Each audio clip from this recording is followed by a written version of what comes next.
ചേച്ചി, ഹമാസ് തലവനായിട്ടുള്ള നമ്മുടെ ഇസ്മായിൽ ഹനിയനെ കൊന്നു എന്നുള്ള വാർത്ത ഇപ്പൊ പുറത്തു വരുന്നത്, എന്താ ശരിക്കും സംഭവിച്ചത്? സത്യത്തില് ഹനിയെ കൊല്ലപ്പെട്ടിട്ട് കുറച്ച് നാളുകളായി. അദ്ദേഹത്തിനെ കൊന്നതിന്റെ ഡീറ്റെയിൽസ് ആണ് ഇപ്പൊ പുറത്തു വന്നിരിക്കുന്നത്. ആദ്യമൊന്നും ഇസ്രായേൽ ഇത് സമ്മതിക്കില്ല. ഇസ്രായേൽ ഇതുവരെ മൊസാദിനെ ഉൾപ്പെടുത്തിയിട്ട്, മൊസാദാണ് അവരുടെ ചാര ഏജൻസി എന്ന് അറിയാലോ, അപ്പോൾ അതിനെ ഉൾപ്പെടുത്തിയിട്ട് ആണ് ഈ കൊലപാതകം നടത്തിയിരിക്കുന്നത്, ഇങ്ങനെ കൊന്നു തീർത്തിരിക്കുന്നത്. അദ്ദേഹത്തിന് ശേഷം വന്നിട്ടുള്ള പിൻഗാമിയായിട്ടുള്ള യഹിയ സിൻവാറിനെയും അവർ തട്ടിക്കളഞ്ഞു. അപ്പോൾ ഇത് ഇപ്പോൾ ഇസ്രായേൽ സമ്മതിച്ചതിന് ശേഷം പല ഭാഗങ്ങളിൽ നിന്നിട്ട് ഇതിന് എങ്ങനെയാണ് ഈ കൊലപാതകം ആസൂത്രണം മൊസാദ് നടത്തിയത് എന്നുള്ള വിവരങ്ങളൊക്കെയാണ് പുറത്തു വന്നിരിക്കുന്നത്. ചേച്ചി, ഇത്തരം ഒരു ആസൂത്രണം എന്ന് പറയുമ്പോൾ ഏത് രീതിയിലുള്ള ആസൂത്രണമാണ് ശരിക്കും ഹനിയക്കെതിരെ നടത്തുന്നത്? അതായത് കുറേ നാളുകൾ ഇത് വളരെ കൂലങ്കഷമായിട്ട് ചർച്ച ചെയ്ത് നടപ്പാക്കിയിട്ടുള്ള ഒരു കൊലപാതകമാണ്. ഇത് നടത്തിയിരിക്കുന്നത് ഇറാനിൽ വെച്ചിട്ടാണ് ഈ കൊലപാതകം ആസൂത്രണം ചെയ്തിരിക്കുന്നത്. ഇറാനിൽ തന്നെ വരാനുള്ള കാരണം എന്താണ്? ഇറാൻ തന്നെ തെരഞ്ഞെടുക്കാനുള്ള കാരണം അതൊരു പ്രധാനപ്പെട്ട കാര്യമാണ്. അതെന്ന് പറഞ്ഞിട്ടുണ്ടെങ്കിൽ ഈ ഖത്തറിലാണ് ഇസ്മായിൽ ഹനിയ താമസിക്കുന്നത്. ഇസ്മായിൽ ഹനിയ മാത്രമല്ല, ഈ ഹമാസ് ഉൾപ്പെടെയുള്ളവരുടെ തലവന്മാരൊക്കെ, ഹിസ്ബുള്ളയുടെയൊക്കെ ആണെങ്കിലും തലവന്മാരൊക്കെ താമസിക്കുന്നത് ഖത്തറിലാണ്. ഈ ഖത്തർ തിരഞ്ഞെടുക്കുന്നതിന് പ്രധാനപ്പെട്ട കാരണം എന്താ വെച്ച് കഴിഞ്ഞാൽ അവരെ സംരക്ഷിക്കും എന്നുള്ളൊരു ഉറപ്പിലാണ്. മറ്റുള്ള ഭാഗങ്ങളിൽ ഉള്ള ഈ ഹമാസ് ഉള്ള ഭാഗങ്ങളിലൊക്കെ നിന്നിട്ടുണ്ടെങ്കിൽ ഏത് സമയത്തും ഇസ്രായേൽ ഇവരെ തട്ടുമെന്നുള്ളത് ഇവർക്ക് ഉറപ്പാണ്. അപ്പോൾ പിന്നെ ഇദ്ദേഹം പോകുന്ന ഈ സ്ഥലം എന്ന് പറയുന്നത് തുർക്കിയും റഷ്യയും ഇറാനുമാണ്.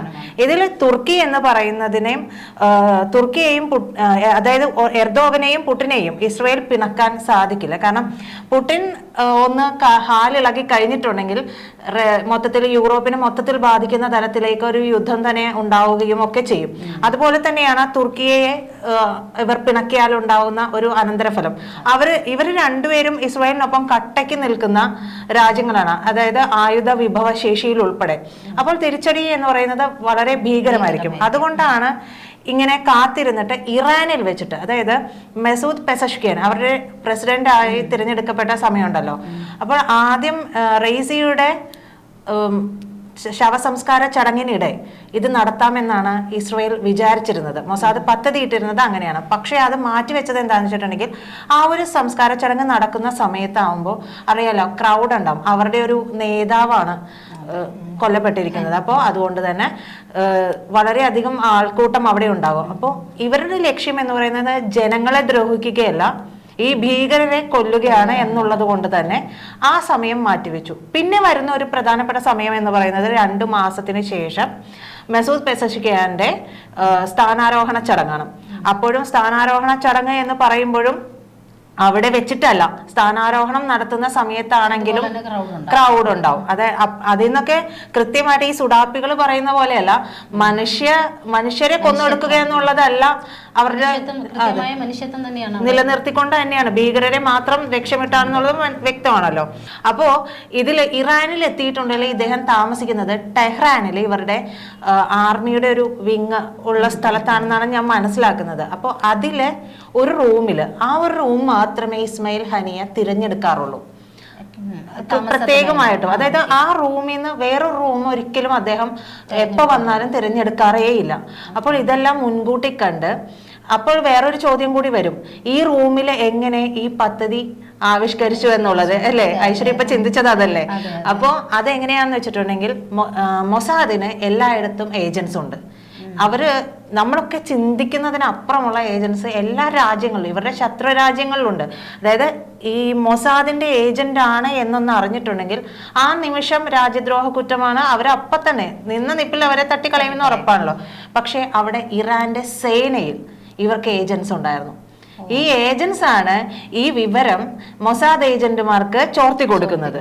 അപ്പോഴും മൊസാദ് ഒരു കാര്യം ചെയ്തിട്ടുണ്ട്, ഈ കൊലപാതകം നടത്തുന്നതിന് മുമ്പ് തന്നെ യൂറോപ്പിലേക്ക് ഇവർക്ക് വിവരം കൊടുത്തവരെ മാറ്റി, അവരെ സേഫ് ആക്കിയിട്ടാണ് ഇത് നടത്തുന്നത്. അപ്പോൾ ഈ ഇദ്ദേഹത്തിന്റെ സ്ഥാനാരോഹണം നടക്കുന്ന ഒരു സമയത്ത് എല്ലാവരുടെയും ശ്രദ്ധ ആ ഭാഗത്തേക്കായിരിക്കുമല്ലോ.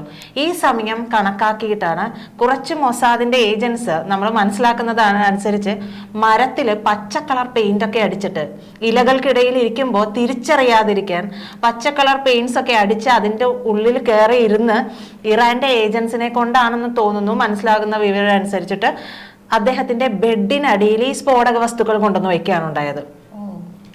അപ്പൊ ഈ ബെഡിനടിയിൽ സ്ഫോടക വസ്തുക്കൾ കൊണ്ടുവന്ന് വെക്കുന്നു. ലൈറ്റ് ഓഫ് ചെയ്തിട്ടുണ്ടെങ്കിൽ അദ്ദേഹം വരുന്നു, ലൈറ്റ് ഓഫ് ചെയ്യുന്നു, സ്ഫോടനം നടക്കുന്നു. ഇതായിരുന്നു അവരുടെ പദ്ധതി. അപ്പൊ ഇത്രയും കാര്യങ്ങൾ ഈ ഒരു സ്ഥാനാരോഹണ ചടങ്ങിനിടെ നടപ്പാക്കി. ആസൂത്രണമാണ്, ഭീകരമായ ഒരു ആസൂത്രണമാണ്. അപ്പോ ഇത് നടപ്പാക്കിയതിനു ശേഷം ഈ മരത്തിലുണ്ടായിരുന്നവരും ഒക്കെ ഇറങ്ങി അവരുടേതായ സ്ഥാനങ്ങളിലേക്ക് മാറി നിൽക്കുകയാണ്.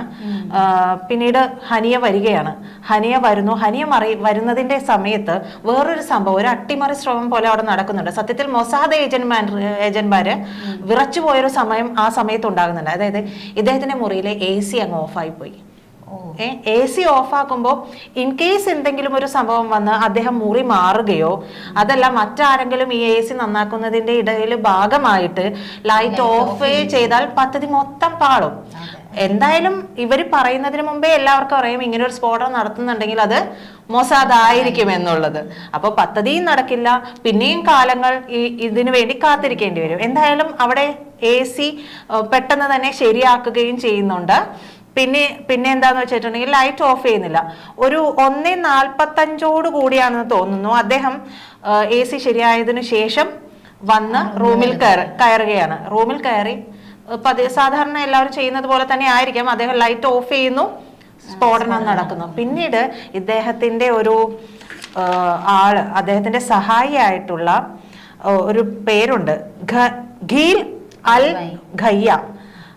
അദ്ദേഹമാണ് ഓടി വരുന്നത്. അദ്ദേഹം കാണുന്നത് ഇദ്ദേഹത്തിന്റെ ചിതറിക്കിടക്കുന്ന ശരീരമാണ്. ഇതോടുകൂടി ആ കാലുമെ പിടിച്ചിട്ട് ഇദ്ദേഹം പൊട്ടിക്കരയുകയാണ് ചെയ്യുന്നത്. കാര്യം നമുക്ക് നോക്കുമ്പോൾ തീവ്രവാദിയാണ്, പക്ഷെ ഈ തീവ്രവാദികൾക്കിടയിൽ യജമാന സ്നേഹം ഉണ്ടാവുമല്ലോ. അപ്പൊ എന്തായാലും അങ്ങനെ ഒരു സംഭവമാണ് ഉണ്ടായിട്ടുള്ളത്. എന്തായാലും ഇത് ഇറാനിൽ നടത്തിയതോടുകൂടി വേറൊരു സന്ദേശം കൂടി ഇറാനോട് ഇസ്രയേൽ പറഞ്ഞു വെക്കുന്നുണ്ട്. ദാ നിങ്ങളുടെ മടയിൽ കയറി ഞങ്ങള് ശത്രുവിനെ തീർത്തിട്ടുണ്ട്, ഇങ്ങോട്ട് ചൊറിഞ്ഞു വന്നിട്ടുണ്ടെങ്കിൽ ഇതിലും ഭീകരമായിട്ടുള്ള അടി കിട്ടും. അതിനിടയിൽ തന്നെ അവർ വന്നിട്ട് അവരുടെ ഇറാനിലെ ആണവ കേന്ദ്രങ്ങളൊക്കെ അടിച്ച് തകർത്ത് കളഞ്ഞിട്ടുണ്ട് ഈ ദിവസങ്ങളിലൊക്കെ. അപ്പൊ എന്തായാലും ഇങ്ങനെയൊക്കെയാണ് ഇതിന്റെ ഒരു പൂർണ്ണമായിട്ടുള്ള വിശദാംശങ്ങൾ. ഇനി അടുത്ത വിവരങ്ങൾ. ഈ ഒരു സംഭവം ആസൂത്രണം ഒക്കെ ഭീകരമാണെങ്കിൽ പോലും അവിടെയും അവർ കാണിച്ച മനുഷ്യത്വം എടുത്ത് പറയേണ്ടത് തന്നെയാണ്. ആ ക്രൗഡിനെ ഒഴിവാക്കിക്കൊണ്ട് ചെയ്തത് എന്തായാലും അത് ഐശ്വര്യ പറയുമ്പോൾ മറ്റൊരു കാര്യം എനിക്ക് പറയാനുള്ളത്, കൂട്ടിച്ചേർക്കാനുള്ള എന്താണെന്ന് വെച്ചിട്ടുണ്ടെങ്കിൽ, നമ്മൾ പറയും ലെബനോണിലൊക്കെ ആളുകളെ കൊന്നൊടുക്കുന്നു, ഗാസയിൽ ആളുകളെ കൊന്നൊടുക്കുന്നു എന്ന് പറയും. അതില് അവർക്ക് ഒന്നും നോക്കാതെ അടിച്ചു തീർക്കാനാണെങ്കിൽ ഇതിനു മുമ്പേ ആ ഒരു യുദ്ധം ഇല്ലാതെയാക്കിയായിരുന്നു. പക്ഷേ ഈ ഓരോ വീടിന്റെയും ആശുപത്രിയുടെയും സ്കൂളിന്റെയും നഴ്സറിയുടെയും ഒക്കെ അടിയിൽ ഇവർ തുരങ്കങ്ങൾ ഉണ്ടാക്കുകയും ഈ വീടുകൾക്കുള്ളിൽ തന്നെ മിസൈലും റോക്കറ്റ്സും ഉണ്ടാക്കി വെക്കുകയാണ്, അവർ കൊണ്ടുവന്ന് വെക്കുകയാണ് ചെയ്തിട്ടുള്ളത്. അതുകൊണ്ടാണ് അവിടെ ഇസ്രായേലിന് ഗതികെട്ട് ആക്രമണം നടത്തേണ്ടി വന്നതും. എന്തായാലും മനസ്സിലായിട്ടുണ്ടാവുമല്ലോ. ശരി.